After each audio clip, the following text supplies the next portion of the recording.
साहित्य सरिता में मैं डॉक्टर बबीता जायसवाल आप सभी का हार्दिक स्वागत करती हूँ।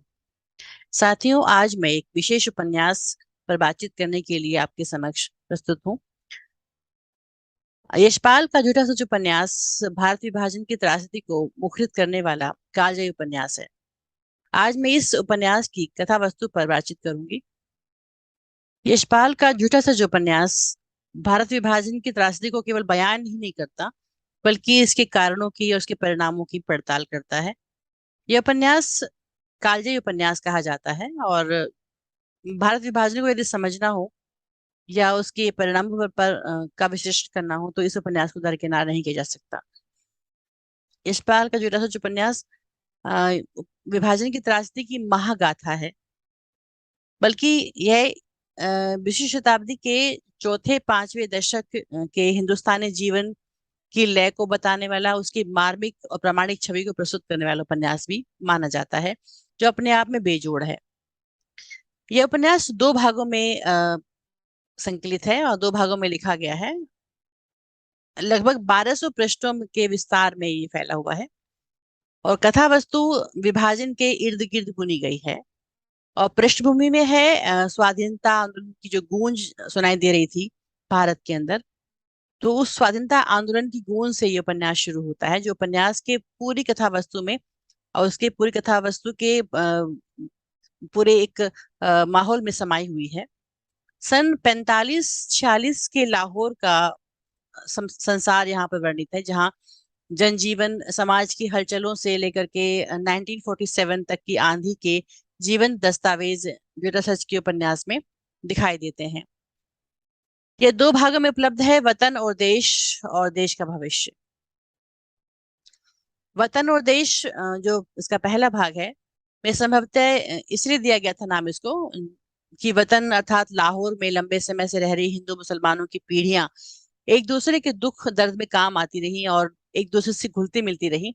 एक ऐसे स्वतःपूर्ण अ, समाज का निर्माण वहां पर हो चुका था, जिसे अलग होने की किसी ने स्वप्न में भी बात सोची ही नहीं थी। किसी ने कल्पना भी नहीं की थी कि हम कभी अलग होंगे। कौन उन्हें उनके वतन से अलग कर सकता था, इसका उन्हें कोई गुमान भी नहीं था, और ना ही उनको अनुमान था और ना ही कभी सपने में भी उनको आया था कि हम कभी अपने वतन से अलग हो सकेंगे। लाहौर में भोला पांडे की वह गली, जिसमें हिंदू मुसलमान दोनों ही बड़े प्रेम से रह रहे थे, बराबर साथ साथ रहते थे। उनके आपसी रिश्ते नाते रस्मों रिवाज थे। जन्म के उत्सव साथ मनाते थे और मरने की रूढ़ियां भी साथ मनाते थे, रोना पीटना भी साथ ही करते थे। किशोर बालकों के खेल थे, छेड़छाड़ थी, और इन सब के बीच और निम्न वर्गीय मध्यम वर्गीय जीवन सुख शांति से जीवन चल रहा था। इन्हीं के बीच आधुनिक शिक्षा में पल बढ़ करके नौजवान की एक नई पीढ़ी भी बढ़ रही थी। अपने देश समाज के प्रति सचेत हो रही थी ये नई पीढ़ी, स्वयं एक व्यक्ति होने का एहसास भी दिला रही थी। उस व्यक्ति के जीवन में आशाएं, आकांक्षाएं, तर्क वितर्क के प्रति भी वो नई पीढ़ी जो सचेत हो रही थी। भले ही घर परिवार समाज में सामंती मानसिकता नीचे तक धंसी थी, मतलब हमारे समाज में उस समय भी सामंती परिवार थे, तो सारे मर्यादाएं थी और जो नियम थे वो हमारे जीवन का हिस्सा थे। तो उस समय भी ऐसा ही माहौल था। धर्म कर्म के ढोंग आडंबर जारी थे। इस सब की विसंगति को कथाकार ने एक स्यापे के समय को, स्यापे का एक दृश्य दिखाया है इस उपन्यास में कि स्यापा कैसे किया जाता है जब किसी की मृत्यु होती है, तो उसको बखूबी दिखाया गया है। साथ ही ये भी दिखाया है कि शिक्षित नौजवान वर्ग इसके बीच कैसे कसमसाता है, गुनगुनाता है। उपन्यास में इसका प्रतीक बना है मास्टर राम लोभाया का पुत्र जयदेव पुरी, जो मुख्य पात्र है। कहा जाए तो इसमें पूरा वातावरण ही प्रधान पात्र है और इसमें अन्य पात्रों के साथ में सबका एक संबंध है। और जयदेवपुरी राम लुभाया का बेटा है। आदर्शवादी, निष्ठावान, कुछ करने की इच्छा से भरा हुआ एक नवयुवक है। वह कांग्रेस, मुस्लिम लीग, हिंदू मुसलमान और इनके बीच फैलाई जा रही फिरका परस्ती को, जो आपस में मतभेद करते हैं, उसको पहचानता है और समझता है। न केवल पहचानता है बल्कि लेखक पत्रकार होने के नाते इसका विरोध भी करता है। भले ही उसे बड़ी मुश्किल से हाथ आई अखबार की नौकरी क्यों न त्यागनी पड़े, वो उसकी परवाह नहीं करता, पर उसमें एक प्रकार की जागरूकता है, उनमें प्रेरणा और उत्साह भरती है। परिवार जनों में उसका कद बढ़ जाता है। समाज में पढ़े लिखे लोग उसकी प्रशंसा करते हैं। पर जीवन तो सिर्फ यही नहीं होता ना, जीवन तो बहुत जटिल होता है, बहुत ठोस जमीन पर टिका होता है और परेशानियों से और परिस्थितियों के बदलाव से भरा होता है। जहाँ अनेक कष्ट, पीड़ाएं हैं, वेदनाएं हैं, जयदेव वह सब कुछ झेलता है। गरीबी उसे तिरस्कार दिलाती है। संपन्न परिवार की शिक्षित लड़की कनक, जो कि इस उपन्यास की मुख्य पात्रा है, स्त्री पात्र है, कनक उसे प्यार करने लगती है। वह भी उसे उपेक्षा की नजरों से देखा जाता है कि वहां भी उस दिखते हैं कि उपेक्षा ही मिलती है उसको। किंतु बेरोजगार नवयुवक जयदेव पूरी हिम्मत नहीं हारता। मेहनत कश है, मशक्कत करता है, अपने विचारों के अनुसार ही चलता है, किसी के सामने झुकता नहीं है, गिड़गिड़ाता नहीं है, संघर्ष का रास्ता चुनता है और अपने विचारों के अनुसार ही चलता है। समाज को बदलने की भावना से वह बैठक सभाओं में भी जाता है, मजदूरों के बीच भाषण देता है और वह भी मनुष्य अ, अपने अंतर विरोध से ग्रस्त है। मतलब है तो वो वह भी मनुष्य ही ना, तो उसके अंदर भी अंतर विरोध है, बहुत सारी जिज्ञासाएं हैं, बहुत सारे द्वंद्व हैं उसके अंदर। वह अपने विचारों में आजाद तो है, पर क्या इतनी ही विचारों की आजादी उसकी बहन तारा को प्राप्त है? उसकी बहन का नाम है तारा। क्या वह इसका पक्षधर है? क्या उतनी ही आजाद तारा भी है जितना वो अपने आप में आजाद समझता है अपने आप को? तो क्या स्त्री पात्र में उसकी बहन भी उस आजादी अ, को प्राप्त करती है? अ, यहाँ व्यक्ति की आजादी और उसकी मर्यादा का प्रश्न सामने आता है। यही नहीं, वह अनेक स्थितियां भी आती हैं जहां उसकी बहन तारा आशा करती है कि उसका भाई उसके विचारों का समर्थन करेगा, पर वह चुप रह जाता है। क्योंकि समय और समाज और मर्यादाओं के कारण से हमें अपनी आजादी को भी संकुचित माहौल में, संकुचित दृष्टिकोण से देखने के लिए मजबूर होना पड़ता है। अनमेल अनचाहे दुहाजू गुंडे लड़के से तारा का विवाह तय हो जाता है। तारा विरोध करती है पर वह चुप रहता है। जयदेव विरोध नहीं करता, जबकि वो आजाद है, पर तारा को वह आजादी का वो माहौल नहीं दे पाता। तथाकथित शिक्षित वर्ग की ये आत्म केंद्रित वृत्ति उस समय कितनी दम घोटने वाली रही होगी कि नौजवान लड़का है जयदेव, लेकिन वो आत्म केंद्रित जो वृत्ति है उसकी, वो दमघोटू वातावरण में उसको कुछ करने नहीं देती। जब तारा के विरोध की परवाह न करके उसके विवाह की तैयारी हो रही होती है, आज भी उसमें बदलाव नहीं आया।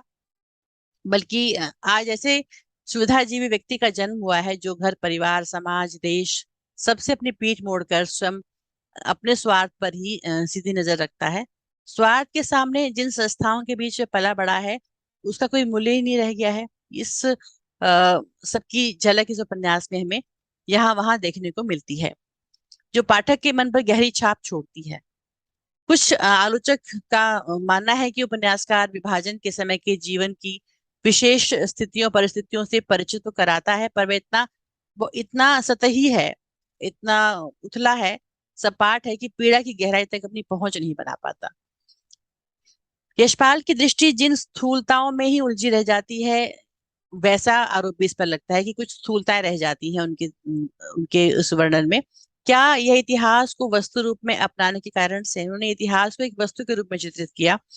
पर इतिहास तो मानवीय संदर्भों से रहित नहीं होता, इतिहास में तो मानव समाहित होता है।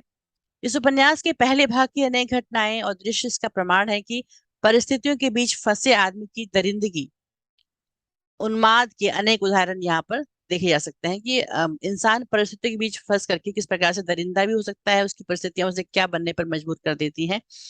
दरअसल जब साम्राज्यवादी ताकतें सामंती ताकतों के साथ मिलकर के समाज में आती हैं और जन सामान्य की परिवर्तन की कामनाओं और हलचलों को रोकने में असमर्थ होने लगती हैं, तो सत्ताधारी वर्ग उन्हें सही तरीके से संप्रदाय धर्म और जाति के आधार पर तोड़ना शुरू कर देता है। लोगों को आपस में लड़ाने का उलझाने का प्रयास करने लगता है कि लोग आपस में जितना भिड़ेंगे उतना ज्यादा उनका फायदा होगा। भारत में अंग्रेजों ने यही किया, फूट डाल दी और उसके उसके माध्यम से देश को तोड़ने का पूरा प्रयास किया। आज का सत्ताधारी वर्ग भी यही कर रहा है, हर कोई यही करने की कोशिश करता है कि जब कभी अपने स्वार्थों को सिद्ध करना हो तो दो वर्गों को आपस में लड़ा दिया जाए। यशपाल का झूठा सच उपन्यास में अनेक बार यह दिखाया गया है कि अशिक्षित और जड़ मानसिकता वाले समाज में यह भावना बड़ी आसानी से फैलाई और प्रचारित और प्रसारित कर सकते हैं। जो अशिक्षित लोग हैं उनको हम कैसे इस्तेमाल कर सकते हैं, यहाँ पर ये देखने को मिलता है कि हिंदू मुसलमान कभी एक दूसरे के बिना नहीं रह सकते थे, ना वो रह पाते थे। दरअसल पीढ़ी दर पीढ़ी भोला पांधे की गली में, जो गली का नाम है भोला पांधे, उस गली में शांतिपूर्वक सदियों से लोग रह रहे थे, हिंदू मुसलमान। ऐसा आता है कि परिस्थितियां बदलती हैं और दो शिक्षित महिलाएं फुसलाती हैं, बहलाती हैं और मुसलमानों को दंगाई और घृणा करने योग्य मानने लगते हैं वो लोग। वे तथ्यों को जांचने परखने की कोशिश भी नहीं करते कि वास्तव में अ, ये जो मुसलमान है या ये जो हिंदू है आपस में किस कारण से लड़ रहे हैं, और लड़ भी रहे हैं तो कौन इन्हें लड़वा रहा है, इस बात की कोई वो जांच परख भी नहीं करते हैं, और उसका परिणाम क्या होगा उस पर भी बातचीत नहीं करते हैं। समाज उस चक्कर में फंस जाता है। इस प्रकार लूटपाट होती है, हिंसा आगजनी का माहौल आसानी से वहां पे बना दिया जाता है। लोग एक दूसरे के खून के प्यासे हो जाते हैं। बच्चों को उनकी माओ से छीन लिया जाता है। स्त्रियों के साथ नृशंस बलात्कार किया जाता है और विरोध करने वालों को क्रूरतापूर्वक मार दिया जाता है। तारा विवाह की पहली रात दंगों के बीच भागकर इसकी विशेष शिकार बनती है, जो जयदेव की बहन है। इसके बीच भी वह हिम्मत नहीं हारती। दोनों ही संप्रदाय इस बात इस तरह की घटनाओं को झेलते हैं। ऐसा नहीं है कि हिंदुओं ने कम झेला और मुसलमानों ने ज्यादा झेला, ऐसा कुछ नहीं था। दोनों ही वर्गों ने विभाजन की त्रासदी को और उनकी स्त्रियों ने बराबर झेला।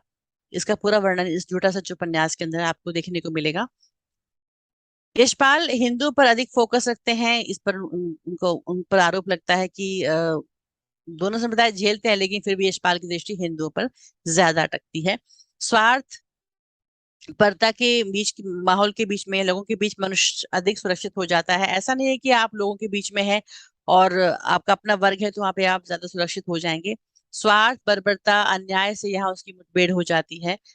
देश के बंटवारे के बाद उपन्यास के दूसरे भाग में अपने माता पिता को ढूंढता जयदेवपुरी जालंधर शरणार्थी कैंप के पास ही अपने लोगों के द्वारा लूट ले जाता है। उसको अपने ही लोग उसको लूट लेते हैं। पैसे और घड़ी छीन ली जाती है, और स्त्रियों की दयनीय और गुलामों की सी स्थिति की अनेक मार्मिक चित्र कथाकार ने इस उपन्यास में अलग घटनाओं के माध्यम से उकेरा है, उसको दिखाया है। तो इस उपन्यास का जो बाकी हिस्सा है मैं अगली वीडियो में प्रस्तुत करूंगी। तब तक के लिए आप इंतजार करें इस उपन्यास के बाकी अंश पर। विभाजन के साथ देश का भौतिक बंटवारा ही नहीं होता, इंसान रिश्तों के प्रति भी दृष्टि बदल जाती है। सामाजिक संबंधों, मान्यताओं, संस्कारों में बदलाव भी आ जाता है। आशाएं बदल जाती हैं, अपेक्षाएं बदल जाती हैं। सांप्रदायिक सोच का एक नजरिया भी बन जाता है। सत्ता वर्ग इससे लाभ उठाने की पूरी कोशिश करता है। भ्रष्ट और अवसरवादी व्यवस्था इससे ताकत प्राप्त करती है। उपन्यास के दूसरे भाग में उपन्यासकार विश्वनाथ सूद के माध्यम से दर्शाने की कोशिश करता है कि स्वार्थ पूर्ति और अधिकार लिप्सा के लिए नेता क्या क्या ढोंग नहीं करते। समाज सेवा की आड़ में सारे सामाजिक और असामाजिक कार्य जो हैं बदल दिए जाते हैं, और किस प्रकार के कार्य किए जाते हैं। आदर्शवादी निष्ठावान जयदेव उनके संपर्क में आकर किस प्रकार एकदम बदल जाता है, परिस्थितियां उसको बदल देती हैं। सत्ता संपत्ति सुख सुविधा प्राप्त करने के लिए वह समाज का ही नहीं, घर परिवार अपनी बहन का भी इस्तेमाल करने से नहीं चूकता। पर कथनीय है कि सहज परिस्थितियों के बीच से नहीं उभरता। ये सहज परिस्थितियां नहीं थी उसके लिए, असहज परिस्थितियों से गुजरते हुए वह इस प्रकार का बन जाता है। बल्कि द्वंद्व और संघर्ष को एक दिशा दी जाती है। इसलिए अवसरवादी लोगों के हाथों में पड़कर यह भी चालाकी और चाल का रूप धारण कर लेती है। ऐसे में समाज में जीवन और उसकी हलचल तो मिलती है, पर वह अधिकांश में अपने अस्तित्व को बचाए रखने के लिए गतिमान मिलती है, किसी बड़े उद्देश्य से परिचालित सा नहीं लगता। यशपाल झूठा सच उपन्यास में यह भी दिखाते हैं कि स्वतंत्रता आंदोलन देश में राजनीतिक चेतना ही नहीं फैलाता, वह समाज में व्याप्त मानसिक जड़ता को भी तोड़ता है। स्वाधीनता की नई चेतना नई पीढ़ी के व्यक्तित्व में प्रस्तुत होती है। उनमें यह समझ पैदा होती है कि स्त्रियों का शिक्षित होना समाज के लिए कितना जरूरी है। साथ ही यह भी विवेक जागृत होता है कि शिक्षित और आर्थिक दृष्टि से आत्मनिर्भर हुए बिना आधुनिक नारी स्वाधीन नहीं हो सकती। शिक्षित होने पर उसमें आत्मविश्वास और आत्मनिर्भर होने के भाव उभर आते हैं। तारा इस बात का उदाहरण इस उपन्यास में देखने को मिलता है। तारा के माध्यम से उपन्यास के पहले भाग में वह घर परिवार समाज की मर्यादा में बंधी हुई विवश दिखाई पड़ती है, फिर भी वह विद्रोह करती है। उपन्यास के दूसरे भाग में जैसे जैसे वह आत्मनिर्भर होने लगती है, वह अपने भाई माता पिता रिश्तेदारों से अलग रहकर अपना संसार बना लेती है। अपने भाई का पता जान लेने के बावजूद वह उससे संपर्क नहीं करती, क्योंकि वे उसे फिर उसी से बंधने के लिए मजबूर करते। तो तारा अपने आप में एक बहुत ही क्रांतिकारी पात्र है इस उपन्यास का। तारा के पात्र के माध्यम से हम स्त्री की बदलते जीवन को, उसके संघर्ष को देख सकते हैं। हालांकि ये कहा जा सकता है कि उसका चरित्र अर्थवान तभी होता है जब वह अपने सही निर्णय निर्णय के लिए अपने परिवेश, अपने परिवार उनसे संघर्ष करती है। अंधविश्वास, रूढ़ियों और जड़ता भरे समाज में स्वच्छ स्वस्थ जीवन जीना, स्वयं अपना रास्ता बना लेना तारा के चरित्र को यादगार बना देता है। इतने संघर्षों के बाद वो अपने जीवन को एक दिशा प्रदान करती है। अकेली स्त्री के लिए संघर्ष करना कितना परेशानी भरा होता है, कनक का चरित्र इस बात का साक्षी बनता है। कनक अपने जीजा नैयर से, जो वकील हैं, नैयर के माध्यम से लखनऊ पहुंचकर अवसरवादी नारी लोलुप नेताओं की सहायता से लड़कर पत्रकार का पद प्राप्त कर लेती है। जब उसे जयदेव के जालंधर में होने की खबर मिलती है, वह हिम्मत करके अकेले वहां पहुंच जाती है, जहां वह जयदेवपुरी को एक अन्य लड़की के साथ पाती है। पर वह हिम्मत नहीं हारती, स्थितियों से लड़ती है। अपने पिता की अनुमति से जयदेव से विवाह करके पत्र के संपादन प्रकाशन के कार्यभार संभाल लेती है। और सत्ता के आकांक्षी जयदेव विश्वनाथ सूद के सहारे विधानसभा चुनाव जीत जाता है, पर वह संवेदनहीन हो जाता है। वह सत्ता का आकांक्षी, स्वार्थी, हर अवसर का लाभ उठाने वाला तिकड़मबाज नेता बन जाता है। कनक उसे समझाती है तो वह भड़क उठता है, बात बात पर व्यंग और अपमान करता है। उसका पुरुष होने का जो घमंड है और सामंती मानसिकता उसे पत्नी कम दासी के रूप में अधिक देखने लगती है, जो उसकी हर इच्छा के सामने आत्मसमर्पण करने के लिए तैयार हो जाए। कनक उसे छोड़ अपने माता पिता के पास आ जाती है, नौकरी की तलाश करती है, अपने विचारों के प्रति निष्ठावान होकर के सुविधा में जीवन को छोड़ती है और साथ ही उतनी ही वह वास्तविक और मनुष्य होने के अर्थ को प्राप्त करती है। कथाकार ने इस उपन्यास में ऐसे अनेक विविध नारी पात्रों की सृष्टि द्वारा यह दिखाने का प्रयास किया है कि आज की नारी का व्यक्तित्व तभी सार्थक और समृद्ध हो सकता है जब वह अपनी विपरीत परिस्थितियों से लड़े और अपने लिए आत्मनिर्भर वातावरण का निर्माण करे। विभाजन की पृष्ठभूमि में यशपाल की जीवन की स्थिति परिस्थिति के बीच जिन घटनाओं दृश्यों को उठाते हैं, वे बहुत हृदय को स्पर्श करने वाली हैं। अ, बहुत सारी अनुभूतियां इस उपन्यास में देखने को मिलती हैं। उपन्यास के दूसरे भाग की कथा में कुछ विसंगतता आ गई है, और काफी उसमें दृश्य जो हैं और घटनाएं जो हैं वो बहुत विस्तार परक ढंग से एक अवान्तर कथा जैसी लगती हैं। उसमें जीवन की व्यवहारिक समस्याएं तो विद्यमान है, किंतु वे सामाजिक जटिलता की बजाय बौद्धिक जटिलता से स्वरूप ग्रहण करती सी प्रतीत होती हैं। क्रमबद्धता और रोचकता पूरे उपन्यास में आपको देखने को मिलेगी, और किंतु अंत तक आते उपन्यास का सघन प्रभाव उतना आनंदपूर्ण नहीं रह जाता जितनी की उससे अपेक्षा थी कि अंतिम भाग को ज्यादा रोचक बनाया जाता। इतना अवश्य है कि जिन समस्याओं के संकेत अ, उपन्यासकार यशपाल ने दिए हैं इस उपन्यास में, वे आज के समय में भी महत्वपूर्ण हैं और आज भी ये प्रासंगिक है। बल्कि ये कहें कि वे आज हमें गहरे रूप में हमें आंदोलित करते हैं, तो ये उपन्यास की बहुत बड़ी उपलब्धि मानी जा सकती है। तो इस उपन्यास की संक्षिप्त सी कथा वस्तु मैंने आपके सामने प्रस्तुत की है। एक नए विषय के साथ पुनः आपके सामने उपस्थित होंगी। तब तक के लिए नमस्कार।